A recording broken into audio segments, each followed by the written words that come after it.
نام کا میرے ہے جو دکھ کے کسی کو نہ ملا،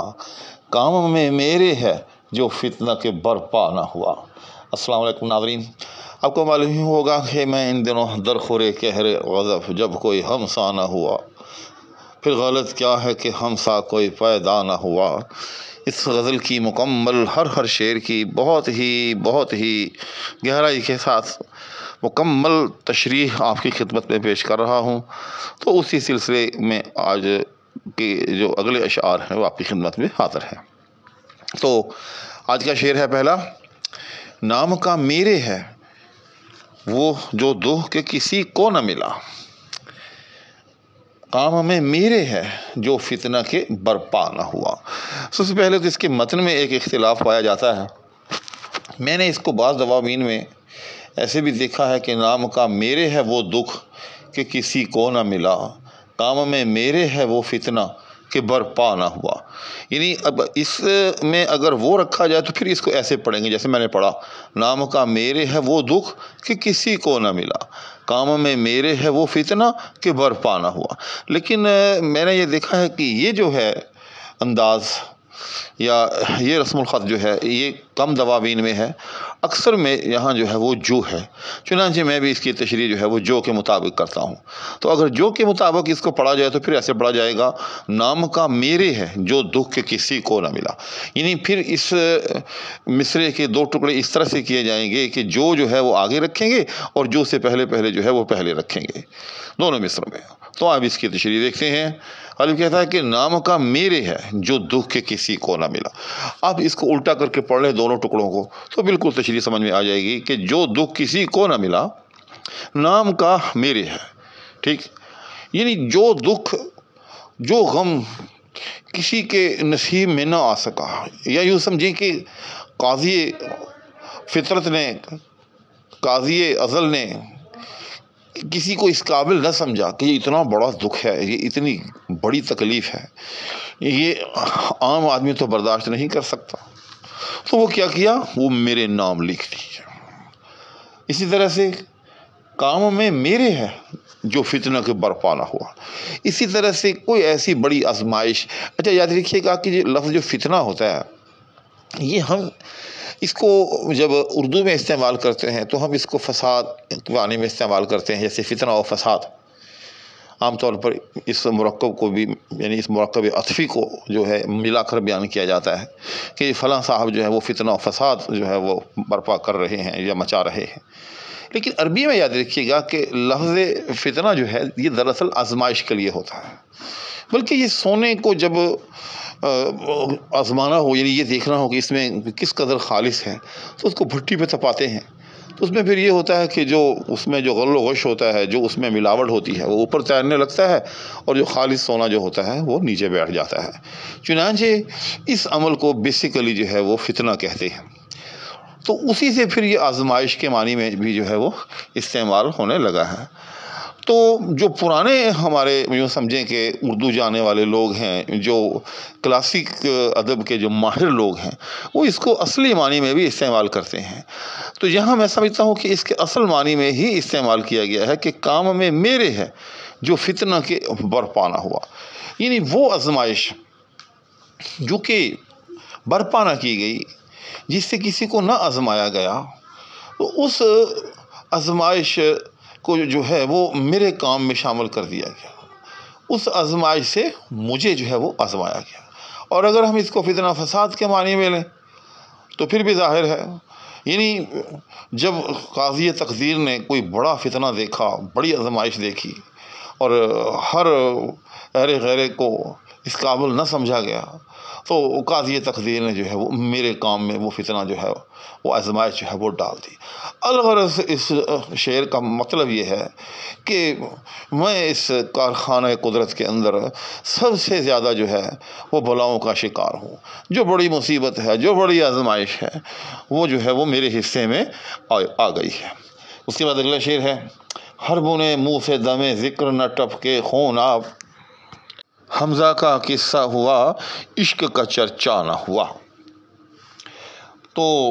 پہلے اس میں جو ہے ہم مشکل الفاظ کے معنی دیکھ لیتے ہیں، ہر بنے منہ، بن یاد رکھیے گا فارسی میں کہتے ہیں جڑ کو، اور منہ جو ہے وہ فارسی میں کہتے ہیں بال کو۔ تو معنی کیا ہوا اس مرکب اضافی کا کہ بال کی جڑ، اور یہاں مراد یاد رکھیے گا پورا جسم ہے، چونکہ انسان کے سارے جسم پر ہی جو ہے وہ بال پھیلے ہوئے ہوتے ہیں۔ تو اگر کہا جائے کہ ہر بنے منہ سے، تو مطلب یہ ہے کہ میرے جسم پر موجود ہر بال کی جڑ سے، تو مراد یہ ہوا کہ میرے پورے جسم سے۔ اور بلکہ اس سے بھی آگے مراد جو ہے دراصل بہتات ہوتی ہے، یعنی کسی چیز کا بکثرت جو ہے وہ واقع ہونا۔ تو ہر بنے منہ سے دم ذکر یعنی جب اس کو ذکر کیا جائے۔ اچھا، اب یہاں دم ذکر کس چیز کا تذکرہ ہے، کس چیز کا جو ہے وہ ذکر کیا جا رہا ہے؟ تو اس کا پتہ جو ہے ہمیں اس شعر کے دوسرے مصرعے سے چلتا ہے، چونکہ آگے آ رہا ہے حمزہ کا قصہ ہوا عشق کا چرچا نہ ہوا، یعنی عشق کا چرچا۔ تو اگر آپ اس کو سمجھنے کے لیے ایسے پڑھ لیں کہ جب عشق کا چرچا کیا جائے، جب عشق کا ذکر کیا جائے، تو اس وقت دم ذکر یہاں یعنی دم ذکر عشق، آپ سمجھنے کے لیے اس کو یوں بھی پڑھ سکتے ہیں کہ دم ذکر عشق یعنی جب عشق کے مصائب کا تذکرہ کیا جائے، جب عشق کے اندر نازل ہونے والی بلاؤں کا تذکرہ کیا جائے، تو ان کو سن کر ہر بنے منہ سے دم ذکر نہ ٹپکے خون آب، تو انسان جو ہے وہ اتنا زیادہ رنجیدہ نہ ہو جائے، اتنا زیادہ غمزدہ نہ ہو جائے کہ صرف آنکھوں سے نہیں بلکہ آنکھوں کی طرح اس کے سارے جسم سے جو ہے وہ خون روان ہو جائے، یا دوسرے لفظوں میں جو ہر بال کی جو جڑ ہے وہ آنکھ کی شکل اختیار کر لے۔ اور جس طرح سے آنکھیں جو ہیں وہ کوئی بھی غم کی خبر سن کر،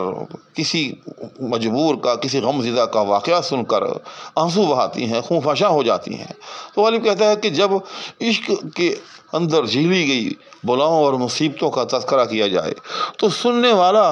اگر اتنا غم زدہ نہ ہو جائے کہ اس کے بدن پر موجود تمام جو مسام ہیں وہ آنکھوں کی شکل نہ اختیار کر لیں اور ان آنکھوں سے خون نہ روا ہو جائے۔ دیکھیے اب اس سے زیادہ جو ہے میں سمجھتا ہوں مبالغہ ہو نہیں سکتا، بلکہ یہ تو اغراق کی ایک قسم کی صورتحال بن جاتی ہے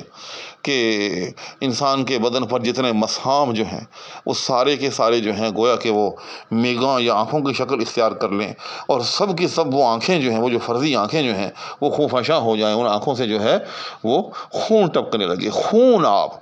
ٹھیک وہ نا غالب کہتا ہے نا ٹپ کے خون آب۔ تو خون آب کے بارے میں بھی سمجھ لیں کہ یہ ناب جو ہے یہ فارسی میں جہاں بھی کسی لفظ کے ساتھ لگایا جائے تو یہ خالص کے معنی دینے لگتا ہے، جیسے بادہ ناب خالص شراب، بادہ عام شراب، جب ہم کہتے ہیں کہ بادہ ناب تو مراد ہوتا ہے خالص شراب۔ اسی طرح سے خون عام خون اور خون ناب خالص خون۔ اچھا، یہاں ایک اور بات بھی سمجھ لیجیے گا کہ خون ناب کو خون آب، جی ہاں، اس طرح بھی جو ہے وہ پڑھا جاتا ہے۔ تو بہرحال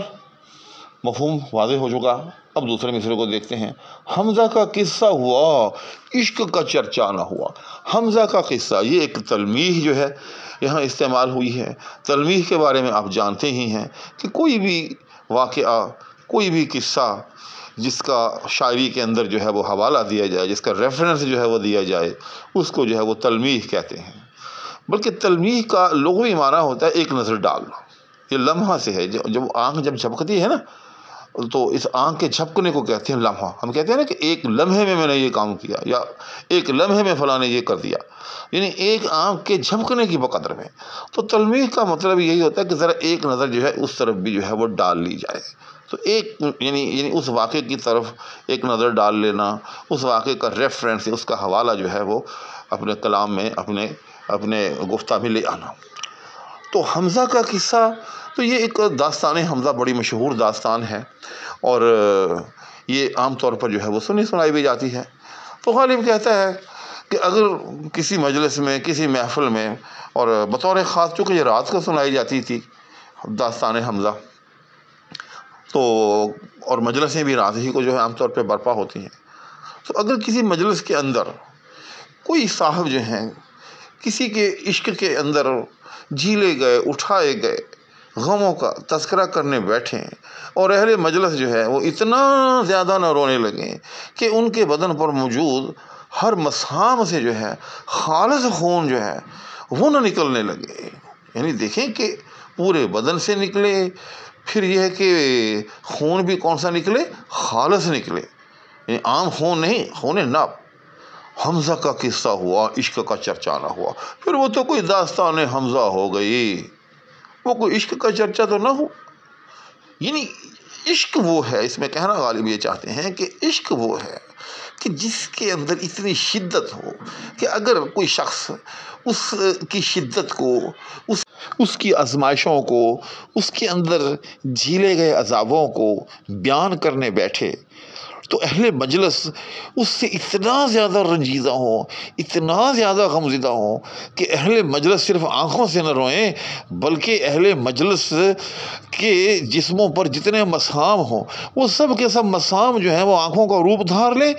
اور ان سب سے جو ہے وہ خون نکلنا شروع ہو جائے، وہ سب کے سب خون فشاں ہو جائیں. اور خون بھی کیسا؟ خون ناب، یعنی عام آنسو نہیں بلکہ خالص خون کے جو ہے وہ آنسو جو ہے وہ بہنا شروع ہو جائیں. تو اگر سے وہ اتنے رنجیدہ ہوتے ہیں پھر تو واقعی ہوا وہ عشق کا چرچا،